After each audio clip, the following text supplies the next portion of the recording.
so many men listen to podcasts, read books, try to do the work on their own.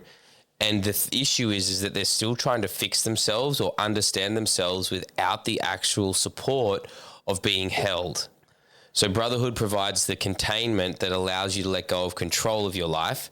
And when you let go of control, you can start to unravel. And when you unravel, you start to find the places within yourself that you have hidden from the world. Brotherhood gives you a place to be witnessed and to refine and to bring that through in a safe way so that when you go back, you can then share this part of you with your woman, with your work, with your children, and it's not as raw or as volatile as it once was.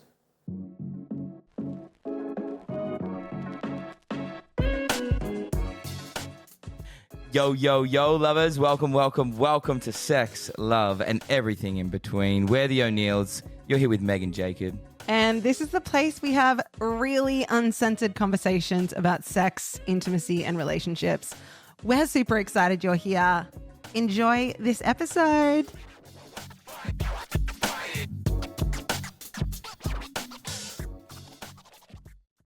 Hi, beautiful humans. Yo, yo. Welcome back to Sex, Love, and everything in between. Mm-hmm. I'm here with my glorious husband, the Jacob O'Neill. I'm here with my... No, I'm interviewing you. Oh, so you can't. Hello. Great to be here. This conversation is all about the Gathering of Men, which is an event you founded. Is this the fourth year? This is the fourth year.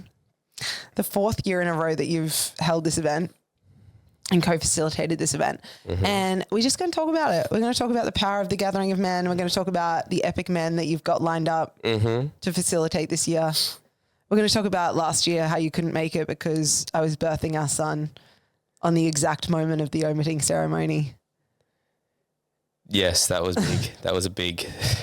Still haven't fully told my version of the... I know we did like the birth story, but I haven't actually just like shared my own perspective. I've still been sitting with that. And I think it's like, it's coming up to a year and it's feeling more real than it ever has. It's like, I feel like that was such a huge thing that we were moving toward, having a child. And now that we've got Ocean, it's coming up to a year. I'm like really I'm in a contemplative state around like, what has the last 10 months, what has the last 10 months meant for me as a man and for me as a leader? And yeah, how I'm choosing to do things differently because I no longer have the same level of like freedom, the same type of freedom that I had before he came along, before I could just fuck around and find out. And now I actually have to create a level of structure because I have a responsibility to a child now and to you as a mother, which is completely different to just being responsible to you as a lover. Do you want to talk more about that? Well, it's got nothing to do with the Gathering of Men. And everything. I guess a huge reason, I don't know, I'll just speak from what I see, but I think a huge part of why you got into this work and a huge part of what I see the Gathering of Men doing for so many men and your work in general doing for so many men is having them cultivate like the fortitude to stay rooted in their responsibilities and not want to run from their responsibilities. I think that's such and just, you know, your work in the world is so much for supporting men to stay rooted and be the men that their wives and women and children need them to be. And just allowing them to choose that rather than see it as like, it's been forced upon me. I think that's the huge thing that a lot of men avoid the pain of responsibility and choose to suffer in like mediocrity, and suffer in the story that this is too much. And I think suffering is such a celebrated part of society. It's like, you just suffer through life. It's just, this is good enough. And there's this undertone of suffering. Whereas when you fully embrace responsibility, you're saying yes to the pain of letting go of who you were and stepping into who you're becoming. And I'm really learning this, especially in the last couple of weeks, being sick and really going through a somewhat of an identity crisis, is that, I've been avoiding feeling this deeper pain of letting go and the pain of becoming. It feels literally like I'm like in a chrysalis and I'm having to actually like turn to goo and then find this new structure and this new posture and this new version of me, even though I don't know what it actually looks like just yet. And that's really what we help men with. We like who you've been is great and it's served you up until now, but what's coming requires a newer, more mature, deeper, more rooted version of you. So let us help you develop that in an appropriate way where it's contained and the focus is on providing you safety, providing you a sense of belonging and making sure that you are understanding that you are valued and you have value to develop.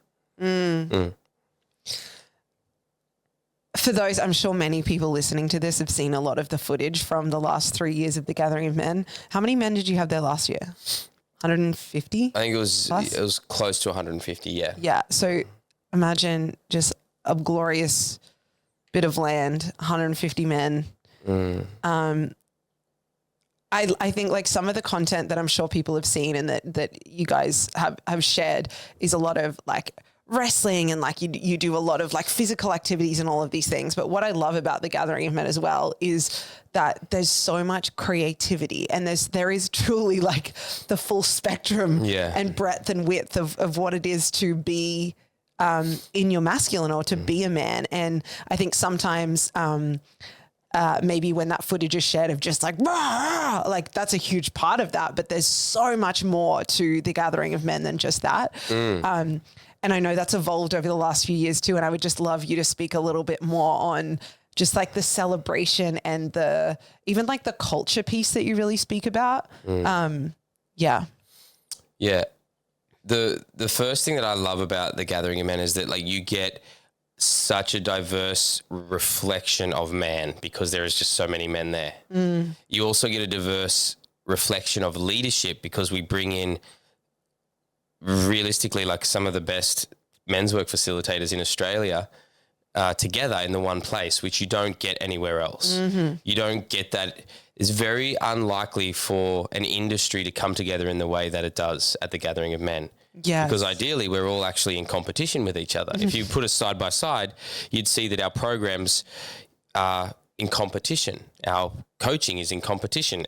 But because of the relationship that we've built and the way that I've developed the prayer of the Gathering of Men and had it so beautifully supported by the other leaders now, Ryan, Luke and Scott, is that this is something where leaders can come together and serve something deeper than just our pockets, something deeper than just our status or our number of likes and comments and followers on socials. It's something that we all get to serve from a place of it's bigger than me.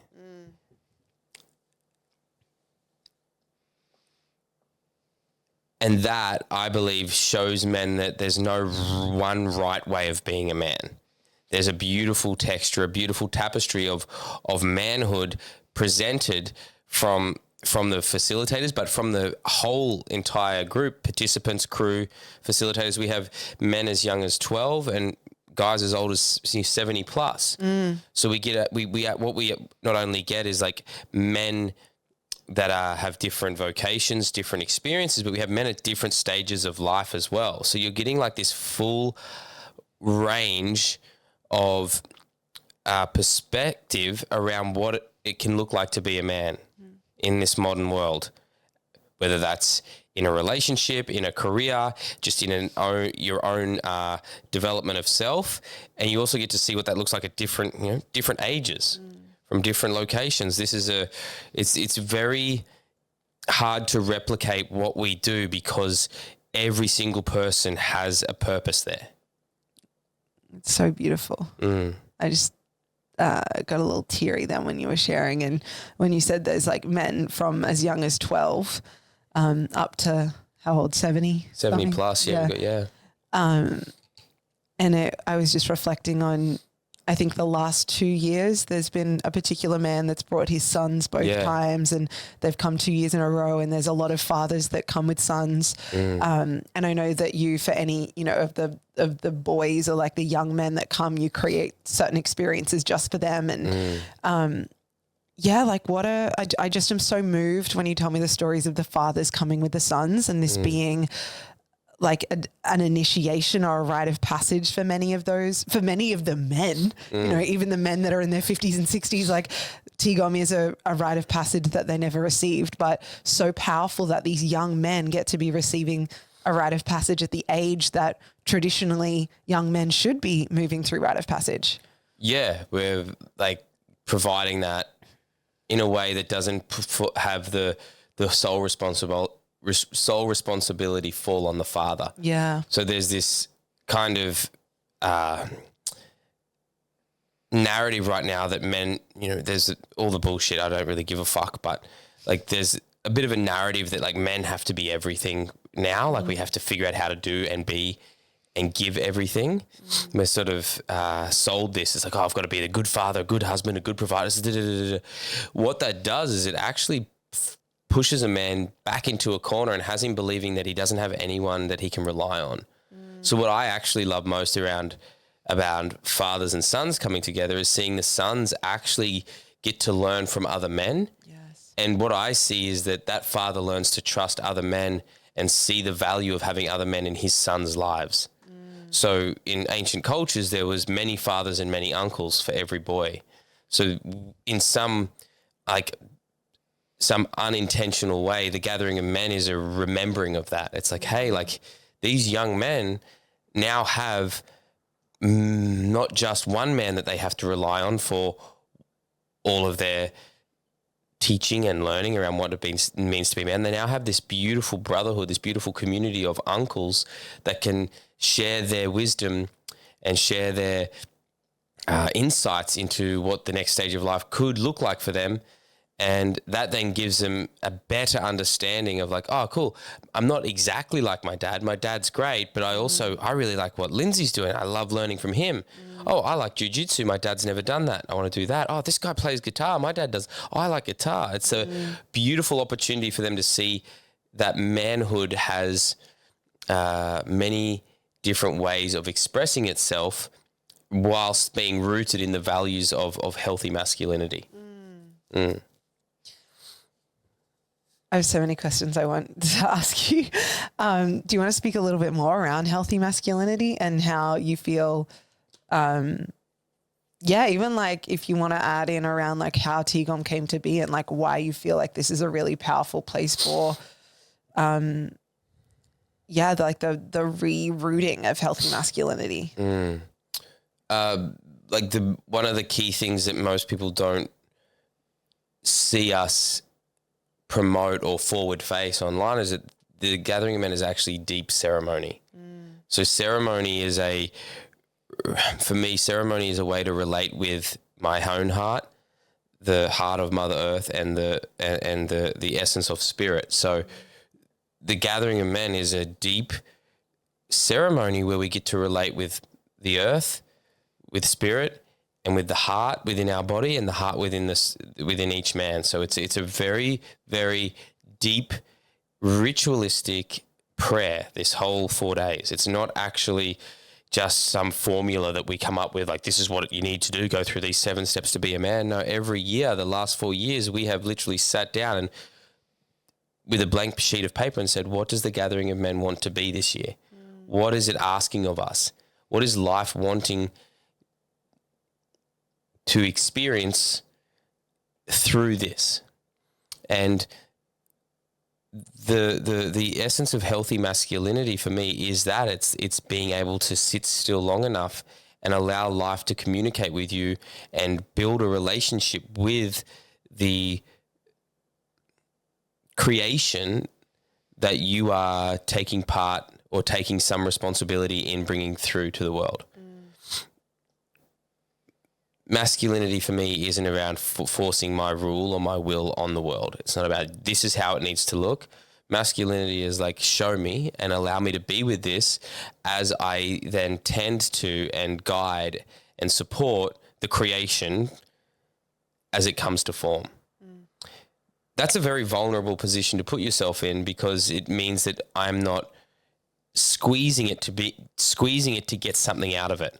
the whole concept of the gathering of men is like, we're not here to get something from it. We're here to be in reciprocity, where we continually give without expectation. And in that, we trust that we will receive whatever it is that we need as well. So like healthy masculinity, I believe right now is really going to be a focus on quality and a quality of presence. And that's what we really want men to experience at the Gathering of Men, is a quality of presence in how we deliver this. And we really invite men to slow down to the pace of nature so they can reset themselves to the truth of who they are, which is nature. And then from that place, they get to fortify a structure around a set of values that allows them to deliver their gift, their medicine, their offering to the world, whether that's to drive a bus, build houses, do men's work, coach, heal, whatever it is. It's, can you actually connect with the truth of who you are, which is nature? Can you then fortify a structure that is aligned with the values that you hold close to your heart, and then deliver your authentic expression, whether it's in relationship, whether it's in your career, whether it's just in walking down the street. And this for me is what masculinity is. It's the ability to stay connected to your depth and deliver the truth of who you are, regardless of what you're doing, who you're with, or where you're at. Was that a bit all over the shop? No, I loved that so much.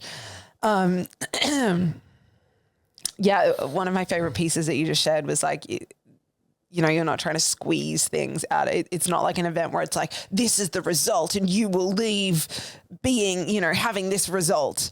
And it's a ceremony. And,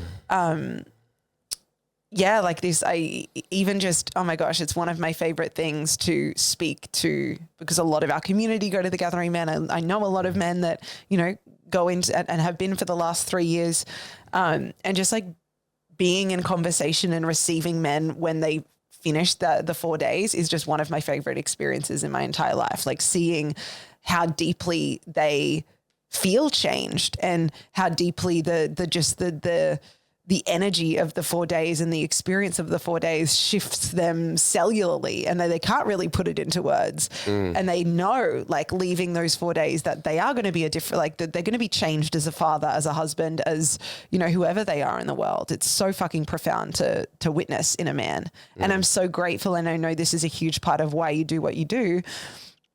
You know, I'm so grateful for this work, because for the ripple on, you know, the women or whoever, you know, these men's partners are, for their children, for, you know, all this work is so important for the way they father, for the way they husband, for the way they are in the world. Yeah, 100%. Like that's the whole thing. Is like, we don't try to squeeze anything out of it, because we know that this is something that is here to be regenerative and serve more than just our, you know, like, once again, our pockets or our egos.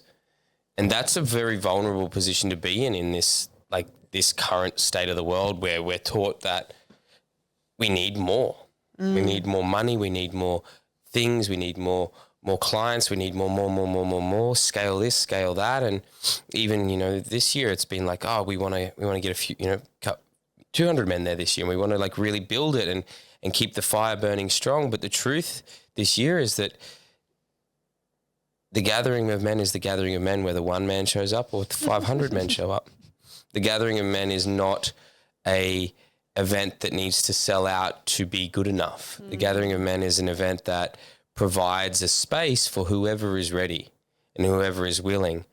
And I cannot force a man's hand. I cannot tell a man that he should be there. Yeah, I'll create some polarizing content and do the marketing thing and play the game online, and, you know, hopefully I'll get you over the line. But the practice here is like, the Gathering of Men is the Gathering of Men regardless of who shows up. Oh, I love that so much. And that is what makes it the Gathering of Men, is that we're willing to run it regardless. We're not going to, like, we'll circle up and we will light the fire and we will bang the drum and we will do the processes. And my ego will have to be the one that dances with whether or not it sells out or not. is not the actual truth of whether it's valuable or not. This is me being asked to embrace what I said before, which is, am I actually choosing to be a man of quality, or am I just focusing on quantity? Am I just being the discount store of men's work where I'm like, oh, we've got to get as many people in, and it doesn't matter if we slash prices or we undercut it. It's like, no, this is not about that. This is about owning the quality of our creation and delivering it regardless of who sees the value, because we know that it is valuable. Yeah. I think that's a huge thing. I think a lot of men, and this is something that I'm working with at the moment, is a lot of men are out there trying to convince the world that they're good enough by overextending themselves in ways that they think they have to just to be good enough. Like, I have to do this, and this just to prove and convince the world that I'm worthy. That's what has got us into a lot of problems and issues, believing that we need to convince the world of our validity as men. And it's like, I'm done playing that game. We're here and we're essential, and there's nothing that can change that. We need men. Yeah, we really do. I love the piece around, you said earlier, around like coming home to the like pace of nature, because we are nature. And I think that's just a huge piece of that. It's like, as a nature, like knowing that we don't have to, you don't see like a tree trying to like prove itself, or a flower trying to prove itself or rush its growth. And just like coming home to ourselves as nature. And nature has 4 seasons, and like honoring the season of life that you're in. Like, that's the beauty of moving in a more natural way, is that you're going to go through seasons of winter. You're going to go through seasons of like spring and growth, and you're going to go through seasons of like enjoying the summer and enjoying the fruits of your labor. And then it's going to come time to start to shed before you go into your internal world and go through the winter again. And this is the more I learn about myself as nature, the more I am called to live in a much slower, simpler way. And that's not to say that I don't want great things for myself and our family and all of that, but I also know that none of that actually, like when I actually tune into what feeds me on the deepest level, it's nature and it's the natural world. And to get caught up in pursuing things and abandoning that connection, I normally end up exhausted, highly strung, and really good for no one. For the people, that's the piece. It's not that I'm allowed to want what I want in the world of material possessions, but if I abandon my connection to nature to try and get them, that is where I lose myself. Because I put my value in those things, whether it's an outcome, whether it's an item, or whether it's a dollar amount. If I place my worth, if I place myself in any of those, I have lost already, even before I've started, which is a huge lesson that we continually are invited to learn ourselves as the leaders of the gathering of men. And then we practice supporting other men, and we facilitate supporting other men in finding that truth out for themselves, because they may have been walking a path that is not theirs because they were told that, hey, your worth exists on the other side of that dollar, or on the other side of that car, on the other side of that achievement, or that other side of that deal. It's like, no, that's not how we play the game anymore. I know a big part, and I know you used to have like 3 pillars of TGOM. I don't know if you do that anymore, but I know one of the pillars is celebration. And I really love what? Everyone else gets to be celebrated, but not me. Is that an edge for you? That's the one that I'm out of integrity in.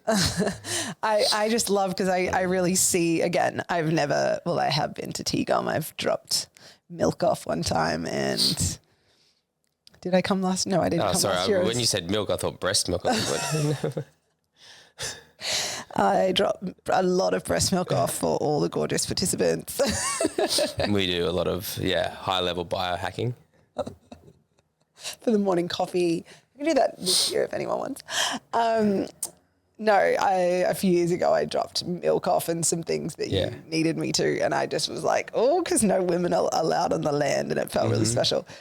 But other than that, I've just seen the footage, and I just love how, you know, if you want to take us through like do you still work with the three? Yeah. Like in a challenge? Yeah. What's the second one? So the 3 pillars are challenge, celebration, and camaraderie or brotherhood. Yeah. But I like them all to be C's. Yeah. Do you want to speak into that? And I think just like that celebration piece, and I would really love, because again, I've heard, even I hear some people in the men's workspace be like, men's work's just like rah, rah all the time. And I'm like, yeah, sometimes people see that, but that is not what the gathering of men is. Like if people really knew the culture and the like, I'd love you to talk about Leon and storytelling and last year how you had a bush poet come and like there's just so, again, like the depth and breadth of what it is to be a man and the creativity that's involved, and it's not just wrestling, although there's, you know, some parts of that too. I would love you to just speak a little bit into that as well. Yeah. And I just want to add one more piece. And I love that you spoke about like every man belongs, and that, like it's, and I'm sure you have some men, you know, being like, oh, I really feel like going there, but like, oh, I've seen this thing of the wrestling, or I've seen they do this and I don't know if I'd be any good at that, or like, that feels scary. And it's like, you know, that knowing that there's this like wider breadth of what you really do, and that, you know, everyone is welcome and everyone belongs in all of it. Yeah. The 3 pillars, challenge, celebration, and camaraderie, are there to ensure that we have a well-rounded approach to men's work and we don't get lost in just one aspect of the work. So challenge it's a necessary part. Like if you don't challenge yourself, you will continually choose what's familiar, and what is familiar will serve you up until life is asking for more from you. So the challenge part is to actually show you that you're capable of more than you actually realize. So yeah, we do physically challenging things. We do emotionally challenging things. We do spiritually challenging things. We do mentally challenging things to show you that you are not who you think you are. You are so much more. Oof. That is just a natural part of it. We don't get lost in just warrior work. We do that. We challenge you spiritually to consider what it means to be a spiritual man. We challenge your mental capacity, your mental fortitude, and show you that your mind is actually so much greater than just the stories it's created up until now. Emotionally, we show you that you've got emotions, and not necessarily that you have emotions, but you have the capacity to feel emotions, and you can be moved by things that you may not have exposed yourself to before, whether it's a beautiful story and poetry from Leon, whether it's to dance, or whether it's to hear music in a way, or whether it's to witness another brother share something that he's been holding on to for 40 years. And you allow the witnessing of him in his process to move something in you. So challenge is not just us grabbing each other by the neck and fighting till one of us is on our back screaming. That's not what challenge is. Challenge is the ability to reveal that you are capable of so much more than you originally believed. Celebration, this is a beautiful one. The way that I frame this is like, I'll always say, who here enjoys it when people sing happy birthday to you? And pretty much zero, except for one guy who thinks it's funny to put his hand up. And then I'm like, dude, you're a liar. Stop lying. Not many men, I would say 0% of men in Australia have the capacity to be celebrated just for who they are. They believe that they're allowed to receive an award once they've done all of the things, but to be celebrated just for being who you are is a foreign concept. So what we do is we weave in celebration, and we show men how to drop the mask of comparison and competition, and and inject celebration into every single process that we have. So we do that from the start all the way through to the end. And we celebrate each other. We celebrate the hearts of men. We celebrate masculinity. We celebrate the land. We celebrate the stories that are weaving themselves and emerging. And in that, we teach ourselves that it's actually essential to honor and revere that which makes us man. There's a lot of people that want to say men are this, men are that, men are bad, this, yeah, cool, all right, boring, I'm done with that. We're here to celebrate the beauty and the essence of man. Without it, humanity wouldn't exist. It's just how it is. You need a man and you need a woman to have a baby, therefore the lineage continues. You can't have it. You can't have humans without men. You can't have humans without women. So we're both essential, but we're not the same. So that's a huge thing, is celebrating the things that make us men and letting the men know that it is actually essential for them to be who they are. The third piece is camaraderie, which is brotherhood, and we believe that brotherhood is the medicine. So many men listen to podcasts, read books, try to do the work on their own. And the issue is that they're still trying to fix themselves or understand themselves without the actual support of being held. So brotherhood provides the containment that allows you to let go of control of your life. And when you let go of control, you can start to unravel. And when you unravel, you start to find the places within yourself that you have hidden from the world. Brotherhood gives you a place to be witnessed and to refine and to bring that through in a safe way, so that when you go back, you can then share this part of you with your woman, with your work, with your children, and it's not as raw or as volatile as it once was. A lot of the stuff that I've brought through in the space with men, I couldn't bring through with you because it's actually too volatile. It's actually too unbecoming for you to hold that on your own is not appropriate. Some of the processes that I've been through and the releases that I've had have required 10, 15 men to hold me in place, physically, spiritually, emotionally. So camaraderie, brotherhood is the essential structure that allows this work to actually stick. Without it, none of it could happen. This challenge and the celebration, none of it could happen without the essence of brotherhood. So for me, that is the essential piece.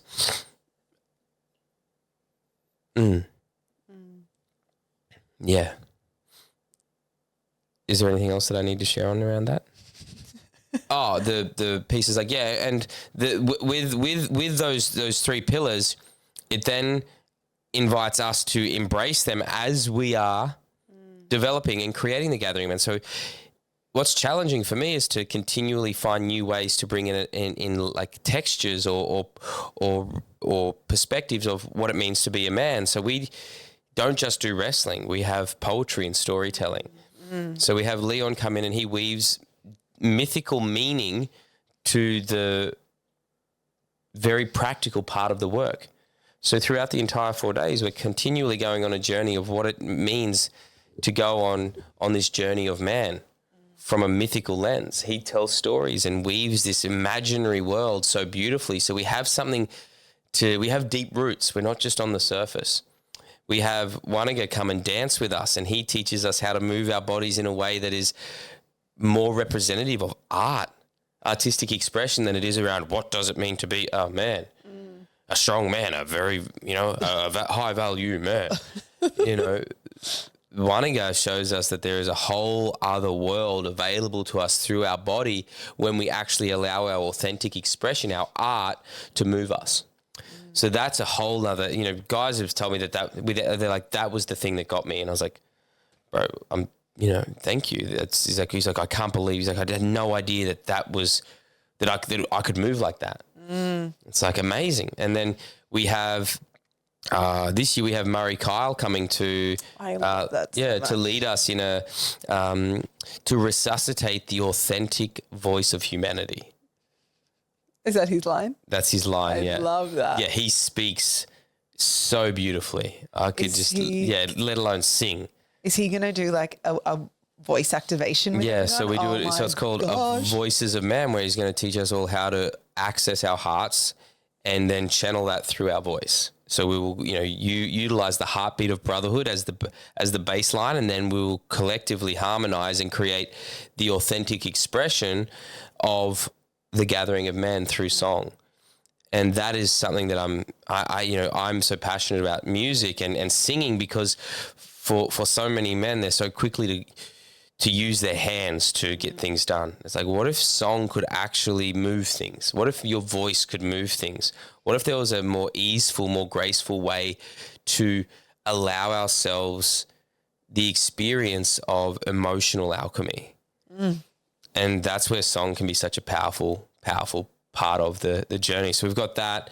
And then we've got 15 facilitators that are going to be delivering their own specific workshop in windows of time over the weekend, and you'll get to go along and choose different things. And we've got 3 key categories where we're going to have guys teaching on relationships. We're going to have guys providing transformative breakthrough experiences. So different ways that you can like break through and have your, I guess, a rite of passage within the overarching retreat. And then we've also got education. So we've got guys coming in and educating you on, we've got Benny's doing emotional mastery. We've got another guy teaching on grounded spirituality, another guy teaching on consciousness. And it's like all these other things that we really want you guys to get educated as well as have like really, really incredible experiences. We want to, we want to feed your mind, your body and your soul. I love that layer because that was only fresh last year, wasn't it? Like the workshops that you get to choose from, and just like, because there's so many collective experiences and some big experiences and incredible celebratory things, and the music and the Murray Kyle and all these different things. But then to like pick and choose, it's like, actually I want to come and I want to learn how to love my woman really well. I want to learn how to clean up my relationship and, be more, open-hearted in that. Okay, I'm going to go to Lindsay's workshop or who else is there? Is Tully doing something? Tully's doing he's doing an epic communication and attachment style. So like he's got his zone of genius. So there's so many ways in which you can get what you need from this 4 days. And, so many people might look at men's work as this one little window, but for me, it's this window to ultimate possibility. Men's work really is such a beautifully named thing. It's not just breath work. It's not just relationships. It's not just meditation. It gives us essentially the opportunity to do whatever the fuck we want, provided that it is governed by a set of principles that ensure that men are valued, women are safe, and children can play. And that's the essential framework that we have. Is like, does this honor that men are valuable? Yes. Does this ensure that women will be safer? Yes. And does this allow children to actually play and be children? Yes. Okay, cool. Then it's men's work. Then it's serving the actual prayer that we all, in some way, in our own words, carry. Is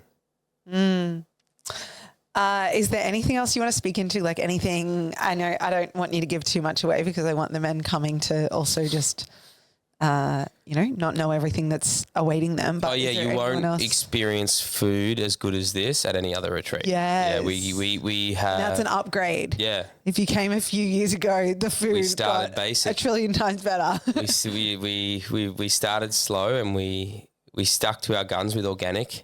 And that's a big part of this is, I spoke about quality. It's like if I compromise on the quality of the food, then I'm compromising on my values.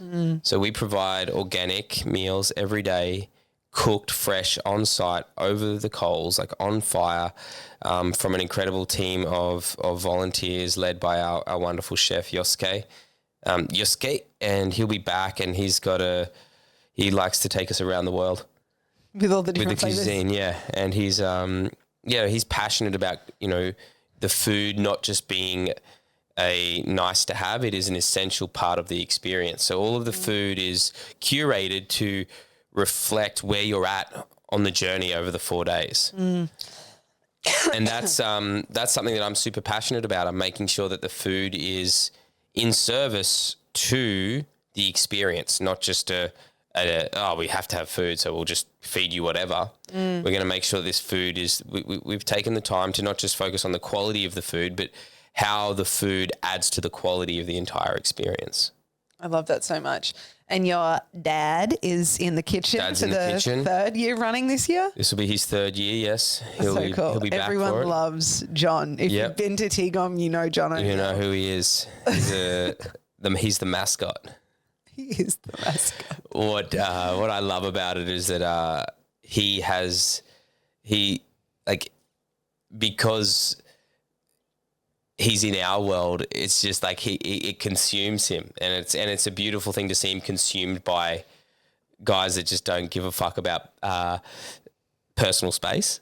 Like it's like our intimacy is so is such we respect each other's boundaries, of course, but like we don't respect the story that you are holding on to, we will lean into that and we'll press against it.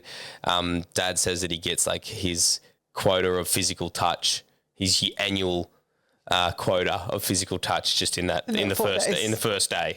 And then the next 3 days he's got to endure it. But on some level, it's like for him, it's a place where, you know, I don't need him to be there, but I asked for his help and he said yes.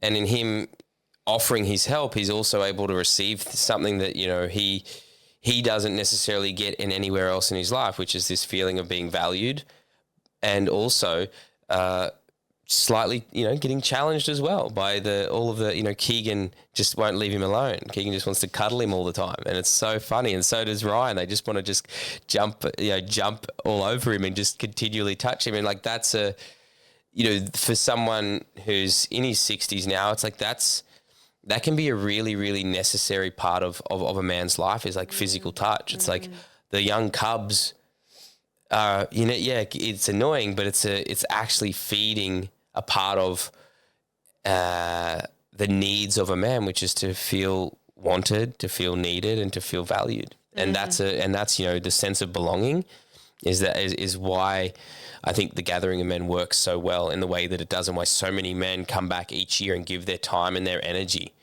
to the cause. Yeah. And I just love that and I think this speaks to what the Gathering of Men really stands for, but your dad is like not in the world that we play in terms of just, you know, all the things we're into. And so the Gathering of Men is kind of outside his comfort zone. Totally. And he doesn't understand a lot of things that go down, and yet he's so in. Yeah. And he's so, you know, he also can really just see, even sometimes he's just like, I don't get it, but he can see the transformation in the men. He can see how deeply important this work is for men. And I think this is just a really important piece to speak into. It's like, yeah, there's not, and you kind of spoke to this before, there's not just like one, you don't have to be like ultra spiritual to join this. You don't have to be super fucking fit. You don't have to be anything at all. If you're a man, you're welcome. Yeah. And I think that, again, like you said, it shows the full texture and all the different, you know, textures of men that get to be weaved into the full fabric of manhood. And yeah, I think when you look around, like, God, there's some funny looking people in this world. Like, you look around, you look at it, or your mates, you're like, we are all so weird and wonderful and amazing. It's like, we're all funny. We're different shapes and sizes. We've got different smiles and different haircuts and different clothes on. But at the core of it, when we strip away all of the story, all of the, you know, who we think we are, we're all men. And we all, you know, deeply care about the world, and we all want to do better. Like, there's a genuine, when you strip away all of the weight and the burden that, you know, so many men carry, like, there's this genuine, like, heartbeat. And that heartbeat, when we all spend time together, actually synchronizes, and we all start to see the things that make us who we are as individuals, but we also, beneath that, we start to see the qualities that make us men. And that is what creates a shared value system. And when you have a shared valued system, you can then start to share your stories. And when you start to share your stories, not from a place of I'm the victim, but from, hey, this is what I've traversed, you start to create wisdom. And when you have wisdom, you start to see the roots of a culture deepen into the soil. And there you start to feel the foundations for communities to be built and to thrive. So for me, this is just the beginning of a culture that is wanting to be birthed. And I don't know if it's, you know, I don't know if the Gathering of Men is going to last. I don't know what's happening next year. I don't know what's happening in 10 years' time. I just know that all we can do is continually feed the, you know, the emerging culture that we want to see in this world.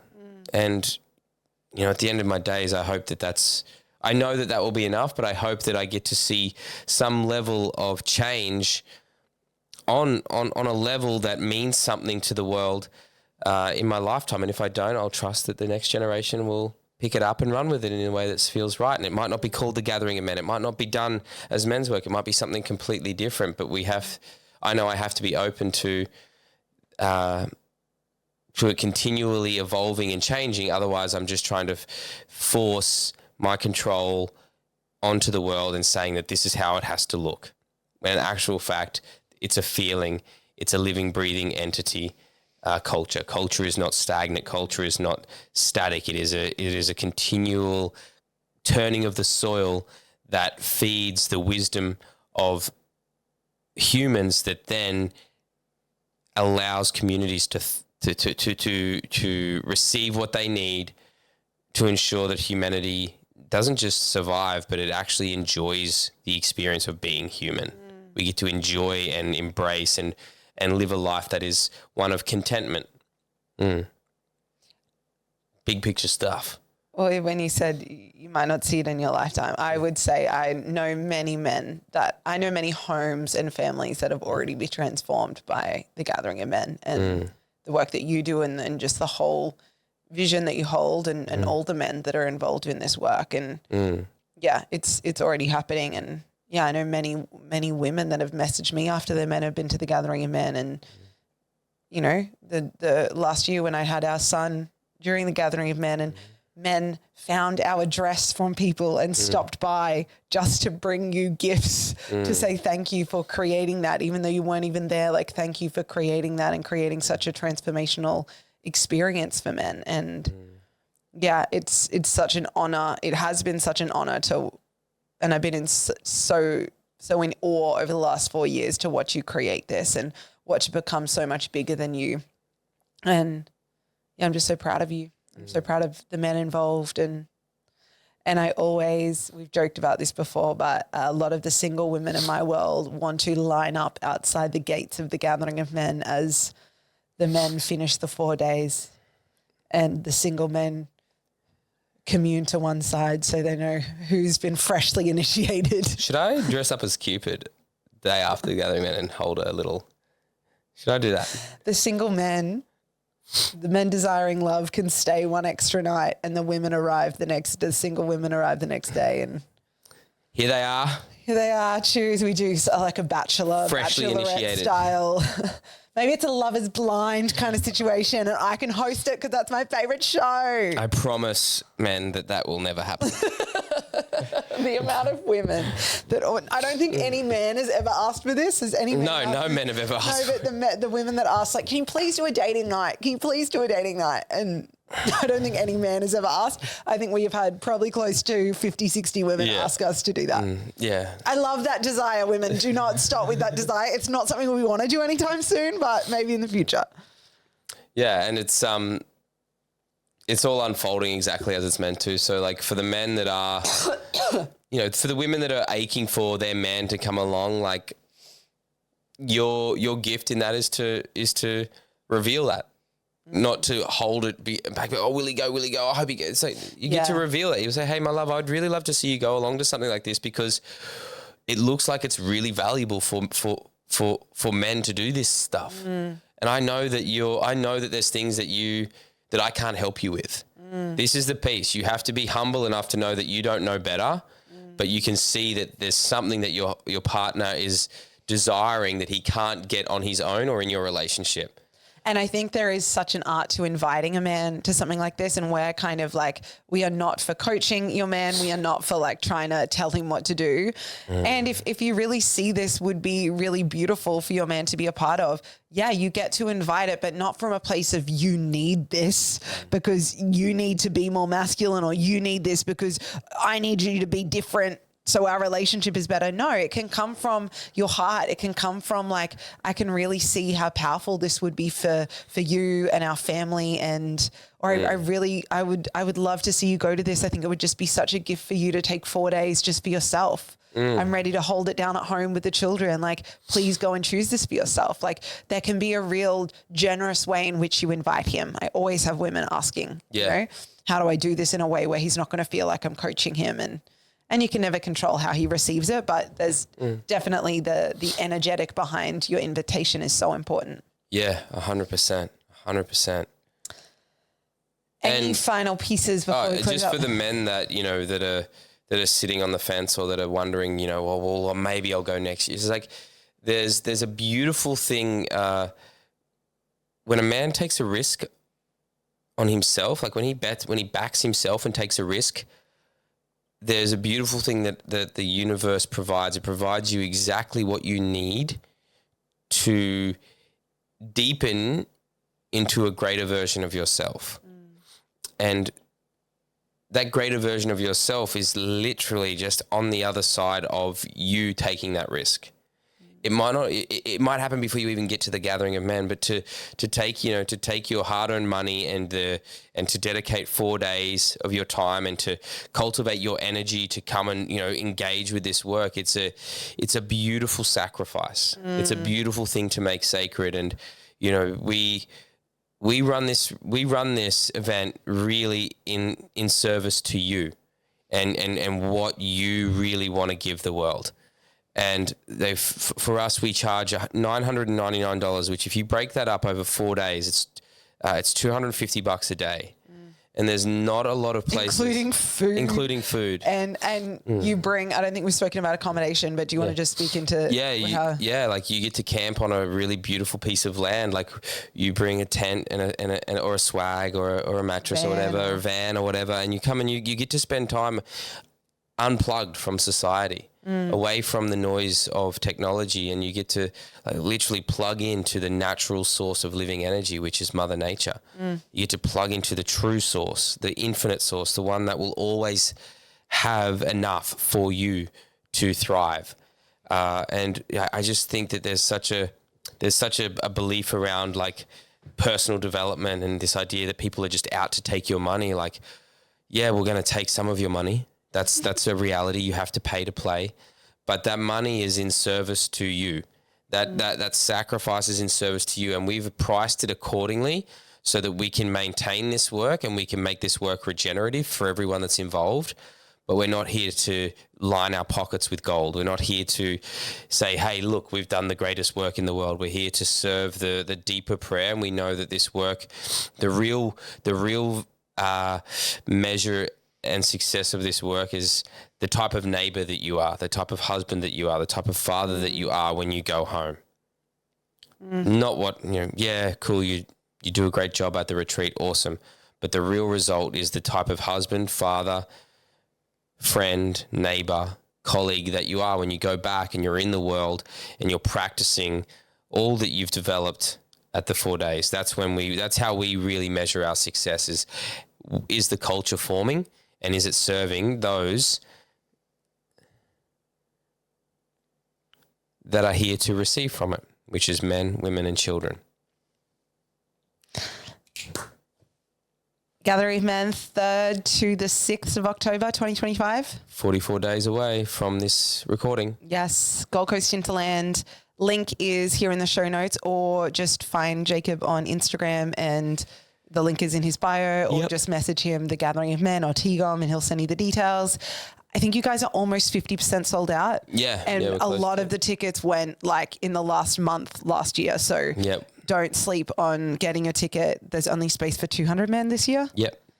Like 200 men, which will be like 250 men on the land if you guys sell out. Yeah. It's going to be fun. Like, and it's life changing, and it gets really to be life changing, and you get to enjoy this. Like you can pretend like I know I'm the worst for this. I'm like, oh God, I've got to go out, and it's like, then you get excited about this. It's a fucking fun time.